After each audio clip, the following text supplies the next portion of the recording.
Hi, I'm Gianna. I'm here with Joe, Liam, and Asa, and all from the University of Notre Dame. Today we're walking through our submission for the first round Frenzy Hackathon. So we're trying to predict which QBs, RBs, and wide receivers will go round one in the 2026 NFL Draft, then turn those predictions into profitable pre-draft inventory decisions for a Pittsburgh memorabilia store that's expecting a foot traffic surge because the draft is being hosted in Pittsburgh. Over the next 10 minutes, we'll cover the problem, our results, modeling approach, results, how we translate the model into a buying plan, and our recommendations. So the 2026 NFL Draft, as we said, is being held in Pittsburgh, and a memorabilia store in the Strip District is expecting a major foot traffic surge during draft week. They want to stock college jerseys of likely round one prospects, but every purchase is a decision under uncertainty. Overbuying is expensive. If a player we stocked doesn't actually go in the first round, the inventory sits, gets marked down, and eats into the margin. Underbuying is just as costly. If a drafted player sells out, we lose revenue, competitors pick up on our walk-in traffic, and reorder lead times mean we miss the post-draft demand window entirely. So our success metric is simple. Maximize expected profit while controlling downside. Buy enough of the right players without overexposing capital on the wrong ones. Hand over to Asa. So we built our training set from 877 historical prospects, 163 quarterbacks, 278 running backs, and 436 receivers, covering the 2010 through the 2024 drafts. Each prospect was labeled with whether or not they actually went in round one. We enriched this base with external scouting signals, ESPN pre-draft grades and overall rankings, the Daniel Jeremiah big board with top 50 and top 32 flags, college QBR, school-level target encoding, and NFL combine testing, including the 40-yard dash, the broad jump, the cone, the shuttle. Our pipeline has 4 stages. First, a stacked ensemble, which consists of XG boost, logistic regression, and hist gradient boosting, combined via a meta learner. Second, SHAP-based feature pruning to keep only features with material contribution. Third, isotonic calibration so the model outputs honest probabilities that the business can act on, not just ranks. Fourth is the CBA, or cost-benefit analysis, in which we optimize thresholds, meaning we select decision cutoffs to maximize net dollar value, not just accuracy or the F1 score. The output is a probability for each 2026 prospect that they'll go in round one. Here are our results. Our model achieves a 0.961 AUC on quarterbacks, a 0.988 on running backs, and a 0.979 on wide receivers. Recall on actual round one prospects is 93% for quarterbacks, 95% for running backs, and 88% for wide receivers, meaning we catch the large majority of true first rounders across all 3 positions. The top predicted features are dominated by external scouting signals, which is ESPN overall rank, ESPN grade, and Daniel Jeremiah big board rank, plus college production metrics like points added for quarterbacks, 40-yard dash and speed score for running backs, and top 50 big board flags, plus broad jump for wide receiver. So the model aligns with our expert consensus, but adds combine and production data on top of that. Now, as you can see here are who we project. The 7 predicted first-round prospects for 2026 are Fernando Mendoza at quarterback, Jeremiah Love at running back, and Carnell Tate, Mekhi Lemon, Jordan Tyson, Amari Cooper Jr., and Denzel Boston at wide receiver. At the bottom, the model delivers $129.5 thousand in net value and a $192,000 lift over a do-nothing baseline. That's the dollar impact of the decision that the model enables, with bootstrap intervals providing per-player uncertainty. Now, we have players that were not featured in the first round. These 3 players have draft buzz, but the model keeps them off of our buy list. Ty Simpson has had some first-round speculation, but his ESPN rankings and efficiency metrics lag far behind Mendoza, that the model sees a near zero base probability there. Jadarian Price was highly productive at Notre Dame, but being behind a projected top 10 pick in Jeremiah Love tanks his round 1 odds. The model is confident that the .05 spread says it all. And Concepcion is the most interesting case here. Multiple major outlets have him as a late first rounder, but his 6.8% career drop rate and a sub 63% catch rate are red flags that the model won't ignore. The hype is real, but the efficiency isn't. No pre-draft buy, but we're watching him closely on draft night. Now I'll pass things off over to Joe. Before we move to the buying plan, let's examine where the model is weaker and where further improvements could be made. First, the sample sizes by position are small: 163 quarterbacks, 278 running backs, 436 wide receivers. Okay for our data set, but more data for XG Boost would lead to better results. Second, class imbalance. Round 1 is the minority class, and the model is very sensitive to small outliers in the data, especially for first rounders. Third, manual 2026 feature fallbacks. We had to estimate a few ESPN rank proxies, that we're missing, which introduces potential bias judgment for a handful of prospects. Fourth, elevated uncertainty on key names. There's a bootstrap spread above zero point 0.3 on Mendoza, Love, and several others, which drives our sizing decisions later. Fifth, name normalization risk. It's hard to ensure that all external data sets are correctly linked to the player that is actually being analyzed. Sixth, our scope is quarterbacks, running backs, and wide receivers only.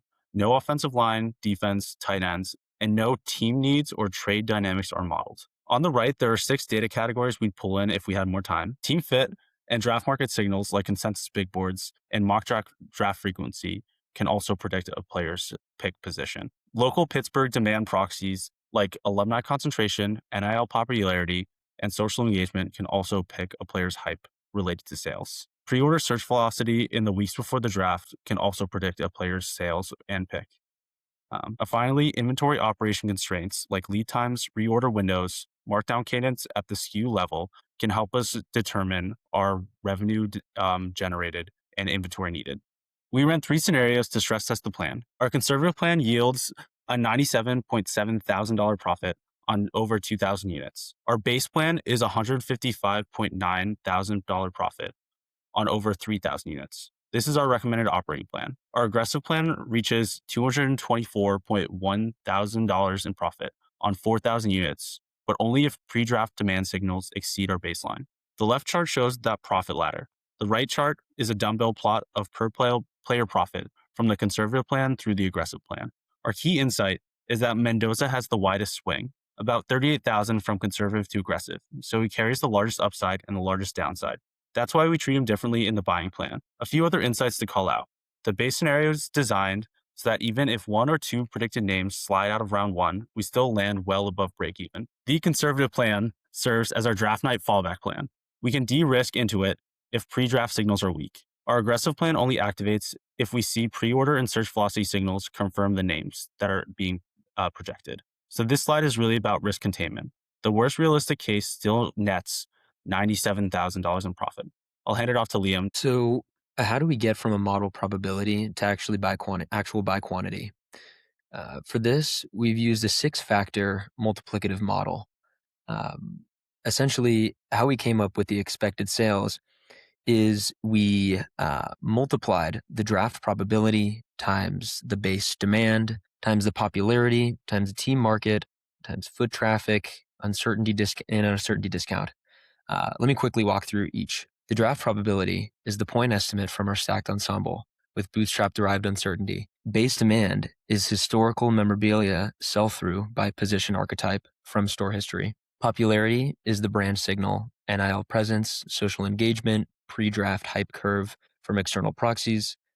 The team market is the fan base size and purchasing intensity of the team most likely to draft the player. And the foot traffic is the Pittsburgh Strip District draft week surge multiplier, essentially our event assumption. And lastly, uncertainty discount is the automatic haircut we apply when bootstrap spread is wide, and that's how we control for risk. It shrinks buy quantities for players the model is less confident about. Applied to our 7 prospects under the base scenario assumptions, the match gives us a little over 3,200 units, just over $284,000 in revenue, and just under $156,000 in profit. And our plan has actually split the 7 predicted prospects into 4 different tiers. The first being the buy now, where Carnell Tate sits at from the wide receiver from Ohio State. We're projecting about 567 units and a little over 30,000 in expected profit. Full launch allocation with featured storefront placement. We trigger an immediate reorder if within 48 hour sell-through exceeds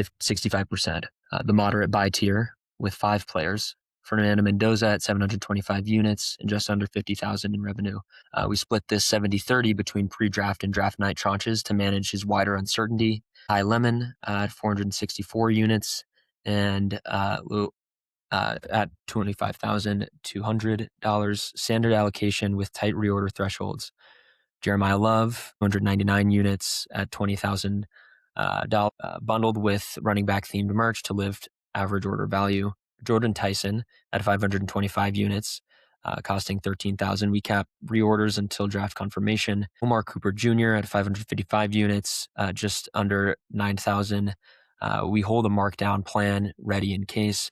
And then the watch list where Denzel Boston is at 130 units and just under $9,000, keeping it light pre-draft.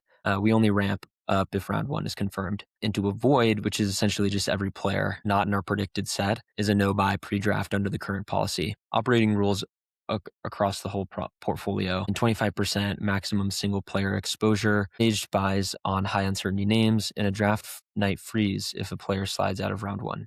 And I'll hand it off to Gianna to finish off. All right.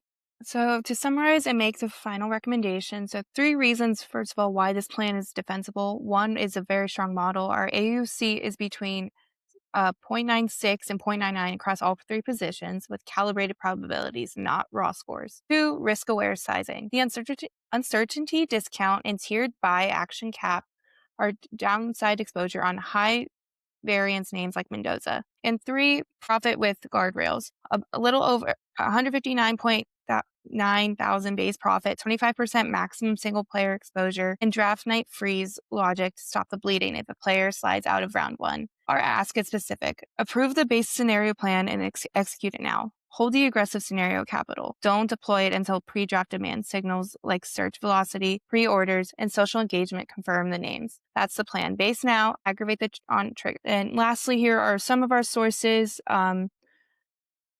like the ESPN draft rankings and college QBR and all our files that are going to be in our submission. Thank you for listening.